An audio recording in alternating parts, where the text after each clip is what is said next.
ও মুসলমান ইমানদার আল্লাহর গোলাম, এ বান্দা, তোমরা তো ওলি কারা আউলিয়া কারা এদের সম্পর্কে কোনো ধারণা নাই। ওলি সম্পর্কে কি জানেন? ওলিদের সম্পর্কে ও বান্দা, আমার আল্লাহ পাক রব্বুল আলামিন ডাক দিয়ে বলে, ওয়ালা তাকুলু লিমান ইউকতালু ফি সাবিলিল্লাহি আমওয়াত বাল আহইয়াউ ওয়ালাকিন লা তাশউরুন।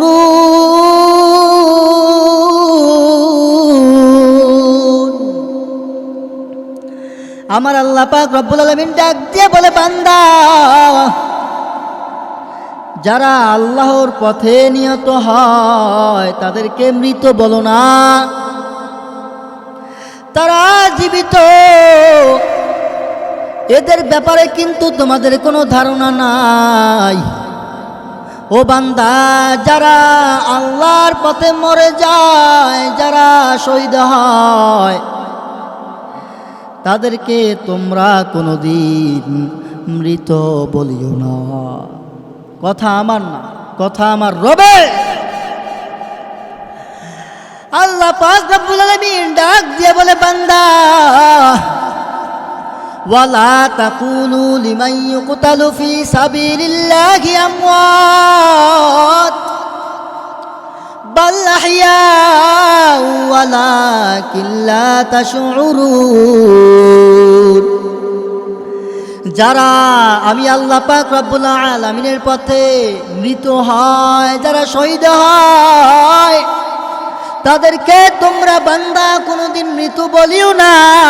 তারা মৃত নয়, তারা জীবিত, শহীদ। ও বান্দা, তাদের ব্যাপারে তোমাদের কোনো ধারণা নাই। হে মুসলমান ইমানদার আল্লাহর গোলাম, ওয়ালা তাহসাবান্নাল্লাযীনা কুতিলু ফি সাবিলিল্লাহি আমওয়াতা বাল আহইয়াউন ইনদা রাব্বিহিম ইউরযাকুন। যারা আল্লাহ পাক রব্বুল আলামিনের পথে নিহত হয়েছে তাদেরকে মৃত মনে করো না। তারা তো আসলে জীবিত, তারা তাদের রবের কাছে রিজিক পায়। যারা আল্লাহর পথে শহীদ হয়েছে তাদেরকে মৃত বলিও না, তারা আল্লাহ পাক রব্বুল আলামিনের কাছে রিজিক পায়। তারা জীবিত, তারা জীবিত। এ বান্দা, এই দুনিয়াতে যদি তোমরা দুনিয়া লইয়া দৌড়াও, তাহলে তোমরা কোনোদিন আমার আল্লাহ পাক রব্বুল আলামিনকে পাইবা না। আল্লাহকে পাওয়ার জন্য মুজাহাদা করতে হবে, মুশাহাদা করতে হবে। আমার আল্লাহ পাক রব্বুল আলামিনের ওলি হও, এদেরকে আমার আল্লাহ ওলি বলেছে। আমার আল্লাহ পাক রব্বুল আলামিন আরো এক জায়গায় কত সুন্দর চমৎকার করিয়া বলেন, আমার আল্লাহ বলেন, আলা ইন্না আউলিয়া আল্লাহি লা খাউফুন আলাইহিম ওয়ালা হুম ইয়াহজানুন। আমার আল্লাহ পাক রব্বুল আলামিন ডাক দিয়ে বলে, বান্দা, আলা ইন্না আউলিয়া আল্লাহি লা খাউফুন আলাইহিম ওয়ালা হুম ইয়াহজানুন। ও পয়গম্বর, আপনি আপনার উম্মতকে জানায় দেন, যারা আমি আল্লাহ পাক রব্বুল আলামিনের ওলি, ওলি, যারা আমার ওলি, আমার ওলিদেরকে আমি আল্লাহ কত ভালোবাসি। আমার ওলি, আমার ওলির কত পাওয়ার, পয়গম্বর আপনি জানায় দেন। আমার যারা ওলি, তাদের হাত আমি আল্লাহর হাত হয়ে যায়, তাদের জবান আমি আল্লাহ পাক রব্বুল আলামিনের জবান হয়ে যায়, তাদের কথা আমি আল্লাহর কথা হয়ে যায়। তারা যেটা বলবে সেটা সাথে সাথে কবুল।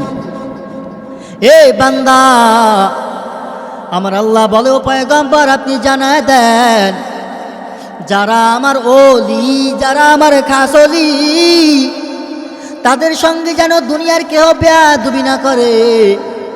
দুনিয়ার কোনো মানুষ জানো আমার ওলি যারা, তাদের সঙ্গে যেন কোনদিন বেয়াদবি না করে গো। আমি আল্লাহ পাক রব্বুল আলামিন বলে দিলাম, ও পয়গম্বর, আমার ওলিদের সঙ্গে যদি কেহ বেয়াদবি করে, আমি আল্লাহ পাক রব্বুল আলামিন ওই সমস্ত বেয়াদবের সঙ্গে যুদ্ধ করার ঘোষণা দিয়ে দিলাম। আমার যারা ওলি, তাদের কোনো দিন যুদ্ধ করার প্রয়োজন নাই। আমার ওলিরা তো কোনোদিন বেয়াদবি করে না। আমার ওলিরা কোনোদিন, আমার ওলিদের গালে যদি কেউ কোনদিন থাপ্পড় দেয়, আমার ওলিরা কোনদিন প্রতিবাদ করে না।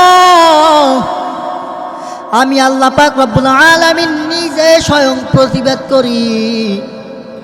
ও মুসলমান, ইমানদার আল্লাহর গোলাম, ইমাম গাজ্জালী রহমাতুল্লাহ আলাইহি একদিন রাস্তা দিয়া যায়, তিনি তো কত বড় ওলি। আল্লামা মাজনুর রহমান রহমাতুল্লাহ আলাইহি তিনি একদিন রাস্তা দিয়া যায়, তার চমৎকার একটা ঘটনা। কত বড় আল্লাহর ওলি। আমার আল্লাহ যে কথা বলেছেন এই আউলিয়া কেরামদের ব্যাপারে, কথাটা কত বড় সত্য সেটা শুনেন। আমার আল্লাহ পাক রব্বুল আলামিন ডাক দিয়ে যে বলেছে কথা মিথ্যা নয়, মিথ্যা নয়। মাজনুর রহমান রহমাতুল্লাহ আলাইহি রাস্তা দিয়ে যায়, আমার আল্লাহ পাক রব্বুল আলামিনের জিকির করতেছে, লা ইলাহা ইল্লাল্লাহ। আল্লাহ পাকের জিকির করতে করতে তিনি একদিন রাস্তা দিয়ে যায়। একজন প্রেমিক এবং প্রেমিকা, তারাও রাস্তা দিয়ে যায়। আল্লামা মাজনুর রহমান রহমাতুল্লাহ আলাইহি তার পায়ের থেকে একটু কাদা পানি ছিটে ওই মেয়েটার গায়ে লেগেছে। ওই মেয়েটার গায়ে লাগার কারণে ছেলে, যুবক, প্রেমিকা, অনেক প্রেমিক অনেক বড় রাগ হইয়া আল্লামা মাজনুর রহমান রহমাতুল্লাহ আলাইহির গাল পচায় একটা চর মেরে দিল। আল্লাহ, আল্লাহর ওলিদের সঙ্গে বেয়াদবি। হয়তো আল্লাহর বান্দা দেখে না, না দেখে একটু পাড়া দিয়েছে, একটু পানি লেগে প্রেমিকার শরীরটা একটু নষ্টই হয়ে গিয়েছে। উঠে এক থাপ্পড় আল্লাহর ওলির গাল বরাবর। আল্লাহর ওলি কিছু বলে না। এ বান্দারা জানো, আল্লাহর ওলিরা কোনদিন প্রতিবাদ করে না, তাদের প্রতিবাদ স্বয়ং আমার আল্লাহ করে। আল্লাহর বান্দা কাঁদতে কাঁদতে চলে গেলেন গন্তব্যস্থানে। ওই প্রেমিক এবং প্রেমিকা রাস্তা দিয়া চলতে চলতে, হাঁটতে হাঁটতে হঠাৎ করে প্রেমিক ছেলে, যুবক ওচট খেয়ে পড়ে পায়ে ব্যথা পেল, পা ভেঙ্গে গিয়েছে। কিছু এলাকার মানুষ আইসা ধরে, এই যুবক পড়ে গিয়েছো, পায়ে ব্যথা পেয়েছো, চলো তোমাকে ডাক্তারের কাছে নিয়ে যাই। আল্লাহর বান্দা ডাক দিয়া বলে, না না,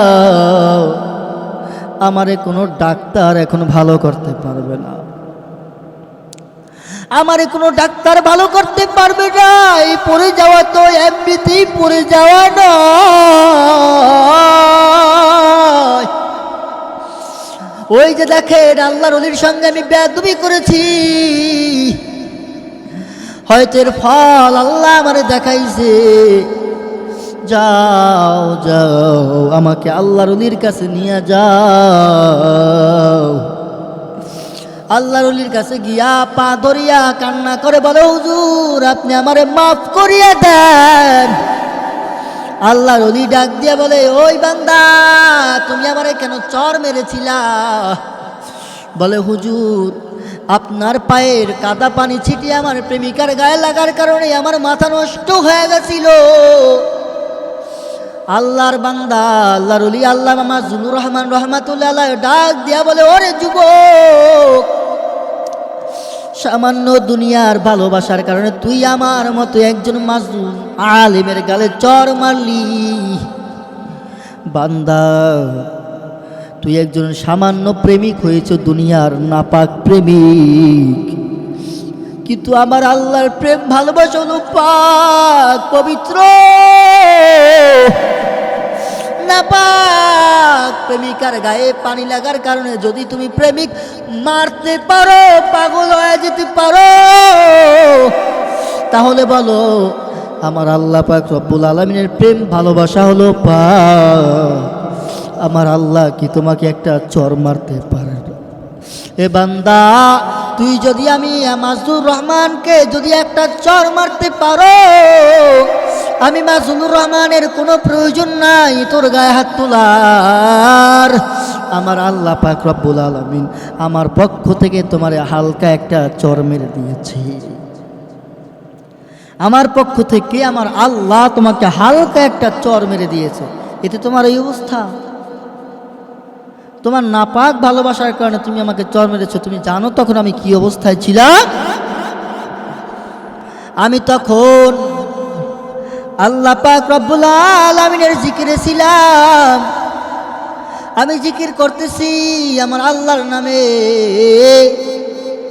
আমার আল্লাহ পাক রব্বুল আলামিনের সঙ্গে আমার যেটা সম্পর্ক ভালোবাসা মুহাব্বত চলতেছিল, আমার আল্লাহর সঙ্গে আমি তখন প্রেম ভালোবাসায় নিমজ্জিত ছিলাম।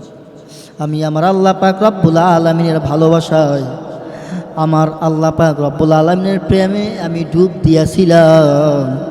ঠিক ওই অবস্থায় আমাদের দুইজনার মুহাব্বত ভালোবাসার ভিতরে তুমি যখন আঘাত করেছো, আমার আল্লাহ নারাজ, আমার আল্লাহ নারাজ হইয়া গেছে বান্দা তোমার উপরে। যাও যাও, এখন গিয়া আল্লাহ পাক রব্বুল আলামিনের কাছে তওবা করো, আল্লাহর কাছে তওবা করো। যুবক যাও যাও, কাজটা তুমি ভালো করো না, তুমি কামটা ভালো করলে না। এ বান্দা যাও, আল্লাহর কাছে তওবা করো। এ বান্দা আর এভাবে কোনদিন বেয়াদবি করিও না। আল্লাহ পাক রব্বুল আলামিনের কাছে তওবা করো। আল্লাহ, আমি বুঝতে পারি নাই, ভুল করেছি, আয় আল্লাহ তুমি আমারে মাফ করিয়া দাও। আমার আল্লাহ বলেছে, বান্দা যারা আমার ওলি তাদের সঙ্গে তোমরা কোনদিন বেয়াদবি করিও না। এ বান্দা যারা আমার ওলি তাদের সঙ্গে বেয়াদবি করলে আমি আল্লাহ তোমার বিচার সাথে সাথে করব। এ বান্দা আমার যারা ওলি তারা দুনিয়াতে আমার ওলি, তারা দুনিয়া থেকে যখন বিদায় হয়ে যায় তখন তাদেরকে তোমরা মৃত বলবা না, তারা জীবিত। তারা আমি আল্লাহ পাক রব্বুল আলামিনের কাছ থেকে রিজিক পায়, তারা সব সময় রিজিক খায়। আমি আল্লাহ পাক রব্বুল আলামিন সব সময় তাদেরকে জীবিত অবস্থায় রেখেছি। আমি আল্লাহ তাদেরকে আরামের ঘুম পাড়াইয়া রেখেছি। সুবহানাল্লাহ। যারা ওলি তাদের সঙ্গে বেয়াদবি করবেন না। যারা ওলি তারা যখন দুনিয়ার থেকে বিদায় হয় তাদেরকে কোনদিন মৃত বলবেন না। তারা কোনদিন মৃত থাকে না, তারা সব সময় জীবিত থাকে। আল্লাহ পাক রব্বুল আলামিন তাদেরকে জীবিত অবস্থায় রিজিক দেয়। সুবহানাল্লাহ। আবার আমার আল্লাহ পাক রব্বুল আলামিন বলেন, যারা আল্লাহ রাসূলের কথা মেনে চলবে তারা ওই সব লোকের সাথেই থাকবে যাদের উপর আল্লাহর নিয়ামত বর্ষণ করেছেন। তারা হলেন নবীগণ, সিদ্দিকগণ, শহীদ ও সালিহগণ। মা'আন নাবিয়্যিন ওয়াস সিদ্দিকিন ওয়াশ শুহাদা ওয়াস সালিহিন। আল্লাহু আকবার। এ বান্দা,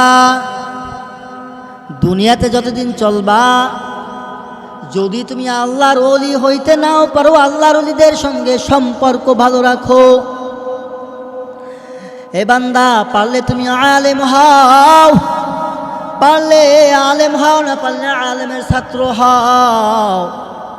যদি আলেমের ছাত্র না হতে পারো তাহলে তুমি আলেমের সঙ্গী হও। যদি তাও না পারো অল্প কিছু শিখো, আলেমদেরকে মোহাব্বত করো, তার বাহিরে চলিও না।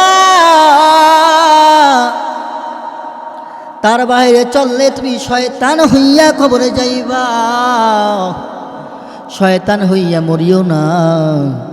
আল্লাহর ওলি যদি হইতে না পারো, আলেমদেরকে অন্তত মোহাব্বত করো, হতে পারে তুমি এই উসিলায় জান্নাত পেয়ে যাইতে পারবা। হতে পারে এই উসিলায় আপনি জান্নাত পেতে পারেন। আল্লাহ কারে কিভাবে কোন আমলটা কবুল করে নেয় বলা তো যায় না।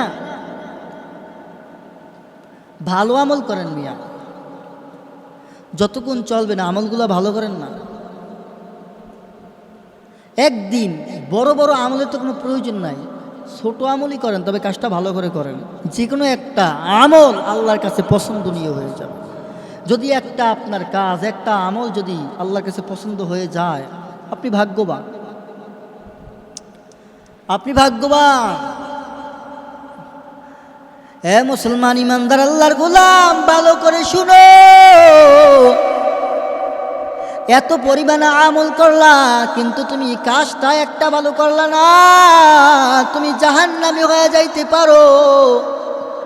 তবে বেশি আমল করো নাই, কম আমল করেছো, তবে কাজগুলো ভালোভাবে করেছো, বান্দা তুমি জান্নাতি হয়ে যাইতে পারো। কিভাবে সম্ভব এ বান্দা? হয়তো আপনারা ঘটনাটা জানেন। একজন হিন্দু মহিলা পাহাড়ি অঞ্চল থেকে চলা অবস্থায় দেখে একটা কুকুরের বড় পিপাসা পেয়েছে। এই কুকুরটা এত বড় ক্ষুধার্ত, এই কুকুরটা ক্ষুধায় হাহাকার হয়ে পড়ছে। এখন আল্লাহর বান্দি হিন্দু মানুষ কিছু দেখে না যে কি খাবে। আল্লাহর বান্দি মুজা ভিজাইয়া একটু পানি নিয়ে আসলো, কুকুরটাকে পানি পান করাতে আমার আল্লাহ পাক রব্বুল আলামিন এত খুশি হয়ে গেছে, ডাক দিয়া বলে, পয়গম্বর, এই ছোট আমলটা আমি আল্লাহ পাক রব্বুল আলামিনের কাছে এমন পছন্দনীয়, এমন ভাবে পছন্দ হইছে গো পয়গম্বর, আমি আল্লাহ পাক রব্বুল আলামিন ওই মহিলা হিন্দুকে মাফ করিয়া দিয়েছি। আল্লাহ ডাক দিয়া বলে, গাইবি আওয়াজ দিয়া বলে, ও বান্দি, তুমি যে আমলটা করেছো আমি আল্লাহ খুশি হয়ে গেছি। যাও যাও, আমি আল্লাহ তোমার জীবনের সব গুনাহ মাফ করে দিলাম। সুবহানাল্লাহ। কিন্তু একজন আবার আছে আল্লাহর বান্দি, সব সময় ভালো আমল করত, বেশি বেশি আমল করত, ভালো আমল। হঠাৎ করে একদিন তার ঘরে একটা বিড়াল গিয়া মুখ লাগাইছে। আল্লাহর বান্দি এমন জিদ উঠেছে রাগে, বিড়ালটাকে ধরিয়া একটা খাঁচার মধ্যে আটকাইয়া কিছুদিন ধরিয়া খানা দেয় না, কিছুদিন ধরিয়া খানা না দিয়া বিড়ালটাকে কষ্ট দিয়েছে বান্দি।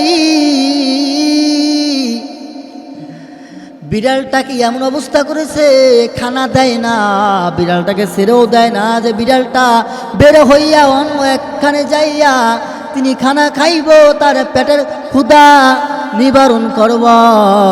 আল্লাহর বান্দি তাকে ছেড়েও দেয় না, বিড়ালটাকে ধুকে ধুকে ধুকে ধুকে বিড়ালটাকে না খাওয়াতে খাওয়াতে বিড়ালটা একদিন দুনিয়া থেকে বিদায় হইয়া গিয়েছে। বিড়ালটা একদিন দুনিয়া থেকে বিদায়ী হয়ে গেছে। বিড়ালটাকে ছেড়েও দেয় না, আটকায় রেখেছে, খানাও দেয় না, বিড়ালটাকে ধুকে ধুকে মেরেছে। আমার আল্লাহ বান্দির উপরে নারাজ। আমার আল্লাহ পাক রব্বুল আলামিন ডাক দিয়ে বলে, পয়গম্বর, আমি আল্লাহ বান্দির উপরে এমন কষ্ট পাইলাম, এই বিড়ালটাকে না খাওয়াইয়া কষ্ট দিয়া মারার কারণে আমি আল্লাহ বান্দির পিছনের সব গুনাহ আমি আল্লাহ সবগুলো কেটে দিলাম, আর ওর আমলে যত সব ছিল সব আমি আল্লাহ গুনায় ভরে দিলাম। আমি আল্লাহ বান্দিকে জাহান্নামী বানাইয়া দিলাম। এ আমল করে কি লাভ? যে আমলের ভিতরে নোংরা ময়লা রয়েছে ওই আমলটাই ভালো। যে বেশি আমল করে না, আমল কম করে কিন্তু আমলটা পরিষ্কার, আমলটা ভালো করে, ওই আমলওয়ালা ব্যক্তিকে আমার আল্লাহ সব থেকে বেশি পছন্দ করে। যে কম আমল করে কিন্তু আমলটা পরিষ্কার, আমলটা ভালো, তাকে আমার আল্লাহ সব থেকে বেশি পছন্দ করে। হাজী সাহেব, এই হাজী সাহেব, তোমার হজ আল্লাহ পাক রব্বুল আলামিনের দরবারে কবুল হয়েছে কিনা জানো? হজ করেছো কিন্তু আইসা হাজি লাগানোর জন্য পাগল হইয়া গেছো। তোমার নামের সামনে হাজি লাগানোর জন্য তুমি রাগে ফায়ার। অবশ্যই অবশ্যই তোমার হজ কবুল হয় নাই। আমার আল্লাহ পাক রব্বুল আলামিন ডাক দিয়ে বলে, বান্দা তুমি হজ করবা, যাকাত দিবা, নামাজ পড়বা, কোরআন তিলাওয়াত করবা, দান করবা, এ বান্দা কুরবানি দিবা, এ বান্দা যা দিবা সব একমাত্র আমি আল্লাহ পাক রব্বুল আলামিনের জন্য হতে হবে। যদি আমি আল্লাহর সন্তুষ্টির জন্য না হয় আমি আল্লাহ তোমার কোনো আমল কবুল করব না। আমি আল্লাহ তোমার কোনো আমল কবুল করব না। ওলি হওয়াটা কি এতই সহজ? আল্লাহর খাস বান্দা হওয়া কি এতই সহজ? এতটা সহজ মনে করি ওটা, এত সহজ না। দুনিয়াটায় এমন হয়ে গেছে, আমরা মানুষ এমন হয়ে গেছি। আমাকে ডাক দিয়ে বলো, মাদি ভাই আপনি বয়ান করেন কার জন্য? আমি বলি আমার আল্লাহর জন্য, কিন্তু তলে তলে আমার আল্লাহর জন্য হয় না। তলে তলে আমার আল্লাহর জন্য হয় না। আমি বলি আমার চাইয়া বড় বক্তা কি? আমি তেলাওয়াত করি মধুর সুরে, আমি বলি আমার থেকে সুন্দর তেলাওয়াত কার? আমার থেকে সুন্দর তেলাওয়াত কেউ করতে পারে? আল্লাহর জন্য তো হইল না। এ বান্দা কিয়ামতের ময়দানে আমার আল্লাহ ডাক দিয়া বলবে, এই বান্দা আমি আল্লাহ পাক রব্বুল আলামিন বলেছিলাম আলেম হইবা আমি আল্লাহর জন্য, হজ করবা আমি আল্লাহর জন্য, যাকাত দিবা আমি আল্লাহর জন্য, দুনিয়াতে যা করবা সব আমি আল্লাহর জন্য। এই আমার ডাক দিয়ে বলা হবে, মাদি তুমি বয়ান করেছিলে কার জন্য? আমি তো বলবো আল্লাহ তোমার জন্য আমি দুনিয়ায় বয়ান করেছি। হাজার হাজার লাখ কোটি মানুষের সামনে গিয়া গিয়া বয়ান করে করে মানুষের কাছে গিয়া দাওয়াত দিয়েছি। আমার আল্লাহ ডাক দিয়ে বলবে,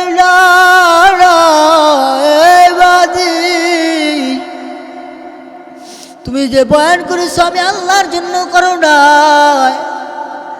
এই বাদী কণ্ঠ দিয়ে সুর দিয়া বয়ান করেছো, যখন তুমি টান দিয়েছো মনে মনে বলেছো আমার কণ্ঠ কত সুন্দর, আমি মানুষকে পাগল বানায় ফলাইব, টান দিয়া মানুষকে আমি কণ্ঠ শুনাইব। মানুষ আমারে বাহাবা দিবে, মানুষ আমারে বলবে বক্তার কণ্ঠ কত ভালো, এই বক্তার বয়ান কত সুন্দর। এজন্য তুমি কণ্ঠ দিয়া চিল্লায় সুন্দর করিয়া বয়ান করেছ। তুমি আলেম হয়েছো কার জন্য? আল্লাহ তোমার জন্য। আমার আল্লাহ ডাক দিয়া বলবে না না, তুমি আলেম হয়েছো আমি আল্লাহর জন্য নয়। মানুষ তোমাকে আলেম বলবে, বড় মুফতি সাহেব বলবে, বড় মুহাদ্দিস সাহেব বলবে, এই জন্য তুমি আলেম হয়েছো। সমাজের মানুষ তোমার দাম দিবে, এই জন্য হয়েছে। হাফেজ সাহেবের ডাক দিয়া বলবে হাফেজ সাহেব কিসের জন্য হাফেজ হয়েছিল? হাফেজ সাহেব ডাক দিয়ে বলবে আল্লাহ তোমার জন্য হাফেজ হয়েছে। আমার আল্লাহ ডাক দিয়ে বলবে না না না, তুমি আমি আল্লাহর জন্য হাফেজ হও না, তোমার তিলাওয়াতের মান বড় সুন্দর, মানুষ তোমাকে সুন্দর কণ্ঠওয়ালা হাফেজ বলবে, এর জন্য তুমি হাফেজ হয়েছো। আবার আল্লাহর কাছে যত বাহানা করো চলবে না। আমার আল্লাহ ডাক দিয়ে বলবে হাজী সাহেব আপনি কেন হজ করেছেন, কেন হাজী হয়েছেন? আল্লাহ তোমার কাবায় গিয়া মক্কায় গিয়া লাব্বাইক দিয়েছে, আল্লাহ হাজরে দিয়েছি তোমারে পাওয়ার জন্য। আবার আল্লাহ ডাক দেয়া বলবে না না না, হাজী সাহেব আপনি হজ করেছেন আমি আল্লাহরে পাওয়ার জন্য না, আল্লাহরে দেখানোর জন্য না। হাজী সাহেব আপনার মানুষ বড় হাজী বলবে, হাজী বলার পরে আপনার দিলটা ঠান্ডা হবে, এজন্য আপনি হাজী সাহেব হয়েছে।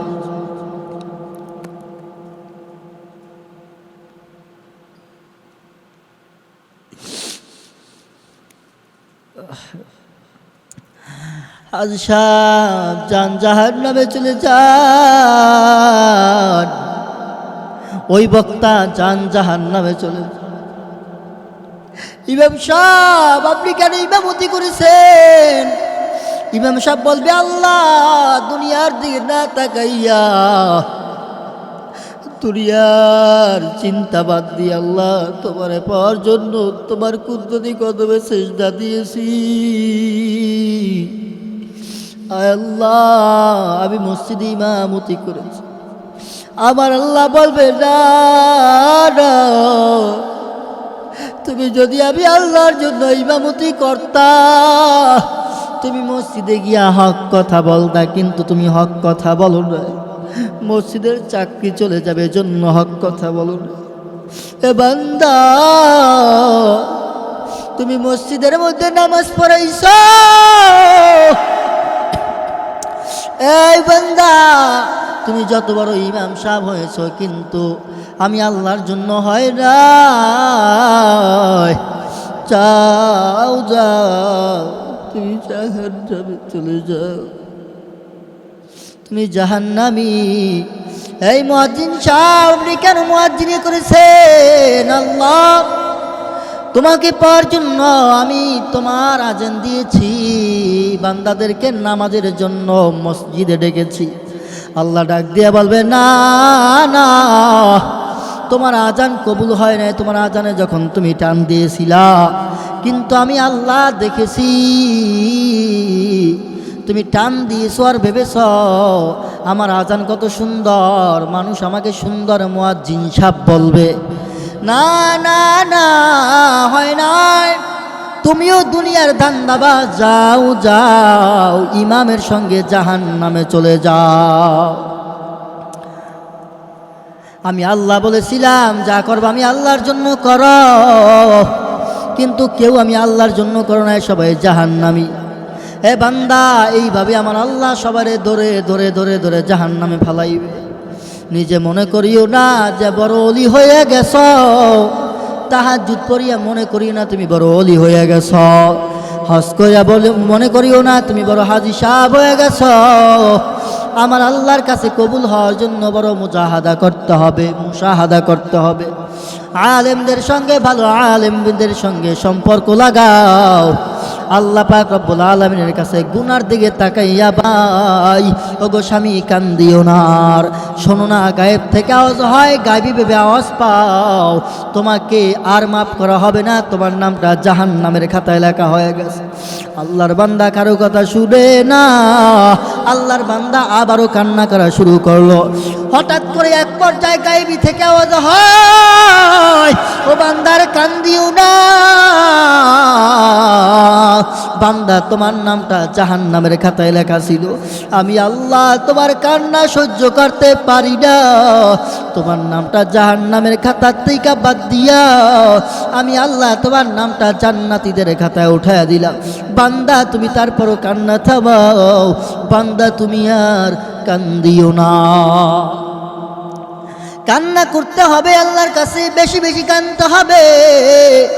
আমার আল্লাহ পাক রব্বুল আলামিনের কাছে কান্না করলে আমার আল্লাহ অবশ্যই একদিন না একদিন ওলিদের খাতায় তোমার নাম উঠাইয়া দিবি। আল্লাহ পাক রব্বুল আলামিন আমাদের সকলকে আল্লাহ পাক রব্বুল আলামিনের খাঁটি ওলি হইয়া দুনিয়ার থেকে বিদায় হওয়ার তৌফিক দান করুক, বলুন আমিন। ওয়া আখির দাওয়ানা আনিল হামদুলিল্লাহি রাব্বিল আলামিন। আসসালামু আলাইকুম ওয়া রাহমাতুল্লাহি ওয়া বারাকাতুহু।